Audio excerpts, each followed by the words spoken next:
Welcome to UMD. My name is Nancy Diener, and I work for the Access Center. That's the office here on campus that provides academic support service to students who are deaf, hard of hearing, or deaf-blind. Now, I could start and give you just a general overview of our office, or if you have any questions at this point, you could ask them first. What would you like to do? Go ahead. Okay. First of all, the Access Center is the office on campus here that, as I said before, provides academic support to students who maybe need interpreters, note takers, accommodated testing, priority registration, and a variety of other potential accommodations depending on the circumstance. What we require from the student is that we need to have a documentation of hearing loss, which is simply an audiogram that's relatively recent. And then we need to also have information. We will provide you with some information on your rights and responsibilities and our rights and responsibilities so that we both understand our roles. One thing I think it's really important to emphasize is that college is very different than high school. In college, we expect that students will take responsibility for making their own requests for accommodations. We won't be following you around and telling you what you should do here and there and that sort of thing. We expect that you will be able to do that. Now, sometimes we have run into situations where, depending on the course and the circumstance, you may not be sure exactly what you'll need for that class. Well, that's a really good opportunity for us to have a meeting and talk about the different possibilities of what we could provide. Do you have any questions now?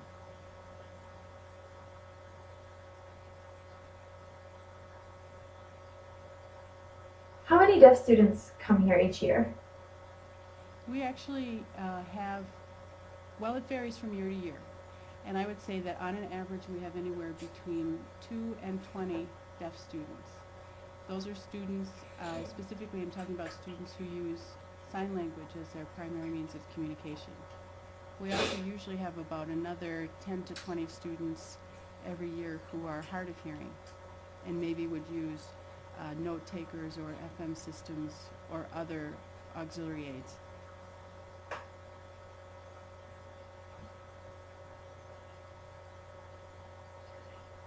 You have interpreting services for the classroom.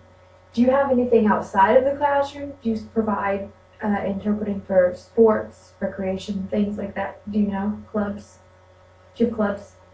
In terms of the social aspect, a student who comes to school at UMD has the right to participate in any activity on campus or any club. So not only do we in the Access Center provide academic support, but we also would provide interpreters and other support for other university-sponsored activities, such as recreation or sports or whatever. Now, in terms of having a club on campus that's specifically for deaf students, some years we do, some years we don't.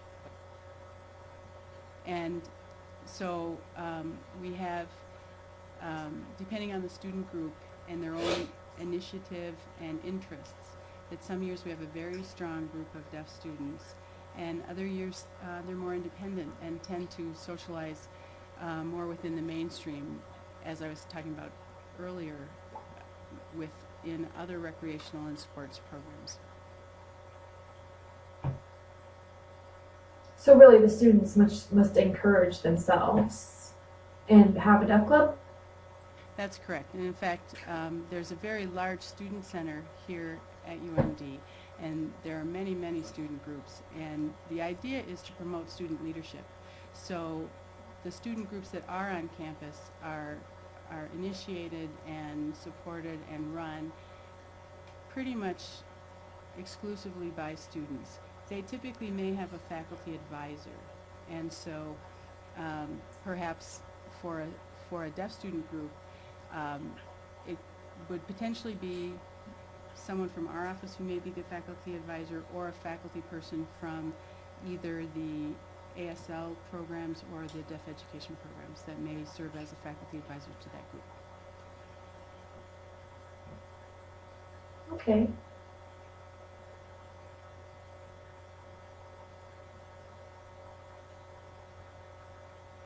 Now I'm concerned. When I was at the deaf school, when we were at the deaf school, we didn't have to have interpreters because we had open communication. Everyone signed. But now I come here and I have to request an interpreter. So what is a good time limit to let you know beforehand that I need an interpreter? Oh, Ketsi, that's a really good question. And I would have to say that it actually varies. We have a general rule that we would like to have 1 week's notice because then we can easily schedule those events into the interpreter's regular weekly schedule. But that doesn't mean that if it's not a week, you can't make the request. If you put in a request, if you find out something's happening in just a couple of days and put in a request, we'll do our very best to contact interpreters and try and fill that request. Just logistically, it's always easier to have a little bit of notice, but we do try to fill anything.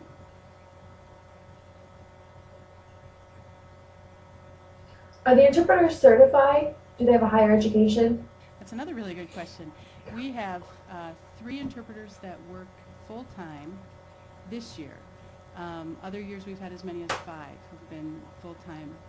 And of our total staff of about 8 interpreters, which include full and part-time, we have 4 that are certified and 4 who are currently pursuing the study program to take their certification tests.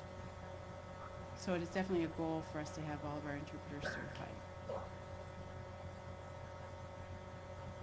Okay. For my education, I want the interpreting to be clear. If I get confused, I'm lost, everything is just going right over my head. What do I do about that? What we do here is that I do try to schedule interpreters who match the skill level and preference of the students. So, and we are a mainstreamed public university, so to be quite honest, we get quite a range of students from the mainstream who prefer signed English, some who prefer kind of a mixed system, and some who prefer ASL. So our interpreters also have a variety of skills, and we do try to match interpreters to both the subject area and the student preference with regard to communication. And so far we've been really pretty successful at doing that. We have also our interpreters, they each seem to have a little bit different expertise area. We have one interpreter, for example, who has a bachelor's degree in biology. We have another interpreter who is in the human services, and another one who's more a generalist, I would say. So that we not only try to match signing skill, but also content area as well, so that we can provide the best interpretation for all the classes.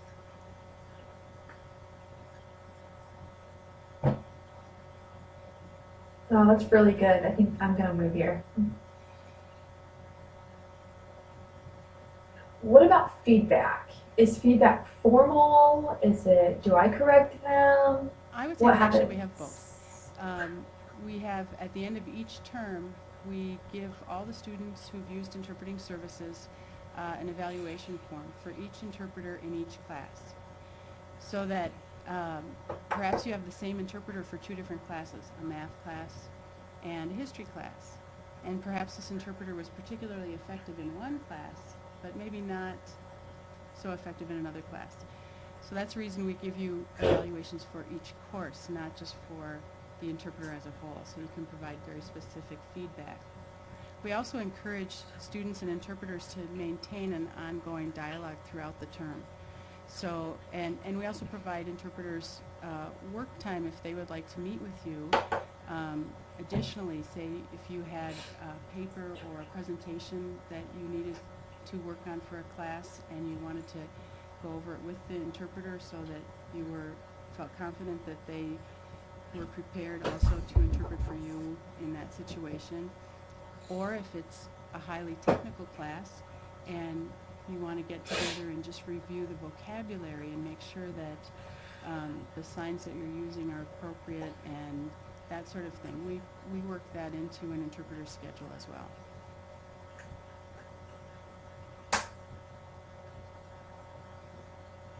Okay, good. That's good.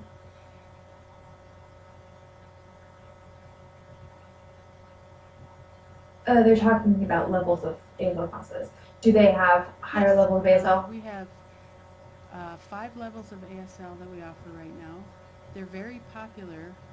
Every fall we have over 100 students that are in the ASL 1 class, and about a third of those move on to the second year. And then in recent years we've added also a level 5. So we have quite a number of students on campus who are developing ASL skill, and you can find them in basically any of the colleges and any of the majors.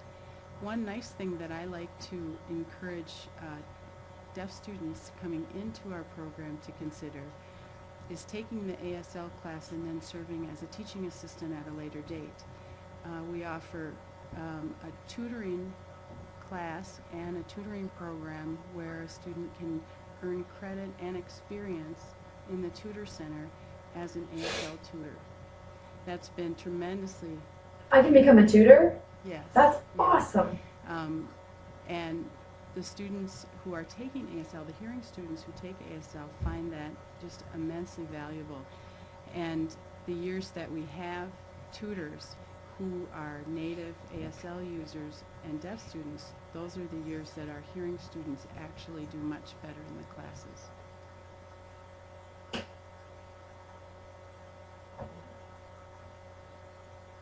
All right, okay.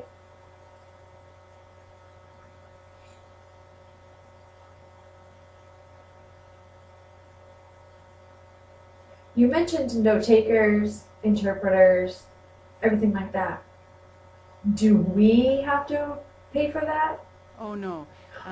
You are entitled to those services under the Americans with Disabilities Act and under other state legislation here in Minnesota. So there is no cost to you for any of the appropriate academic support services that you're entitled to here. What we do require, though, as I said earlier, is documentation of the hearing loss. And then we do have a form that you need to fill out to register with us. And then you have to be aware of the policies and procedures that we have so that we each understand the roles and responsibilities that we have to fulfill.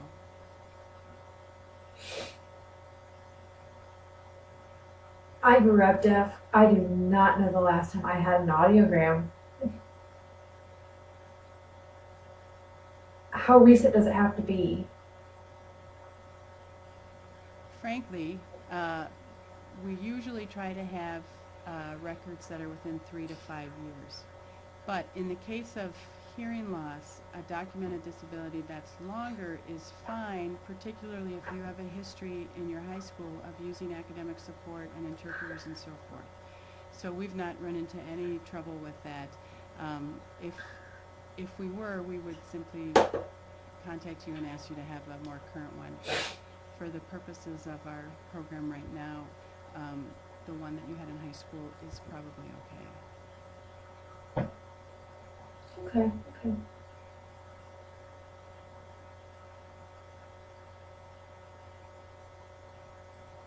You mentioned the tutoring. What about that? We actually, through the Access Center, are not mandated to require to provide tutoring. We do have a tutor center that is very comprehensive, and we would provide interpreters for any visit to the tutor center. We found over the years that that tends to be more successful because the tutors in the tutor center have the content area expertise as well as training in how to tutor. In rare circumstances, there may be a situation where an interpreter would serve as a tutor, but generally that when interpreters and students get together outside of class, it's generally a mutual study session where they're both working on, as I mentioned before, technical vocabulary, planning for a presentation, that sort of thing. Otherwise, we do use our on-campus tutoring center, which is also free.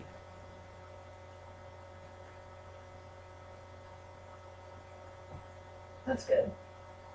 Do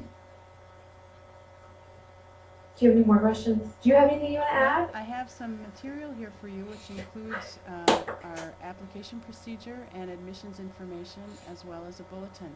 So you can certainly take all this information, and if you have any questions at any time, you can contact me either by email or on my card that I'm giving you, you'll also see my TTY phone number. Thank you so much. Well, I thank appreciate you for your coming. time. I certainly hope to see you in the fall.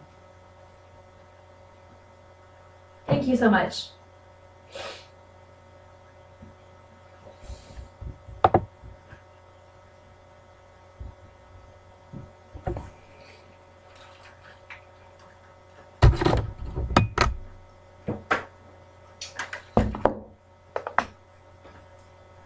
Cool, cool, cool, cool, cool.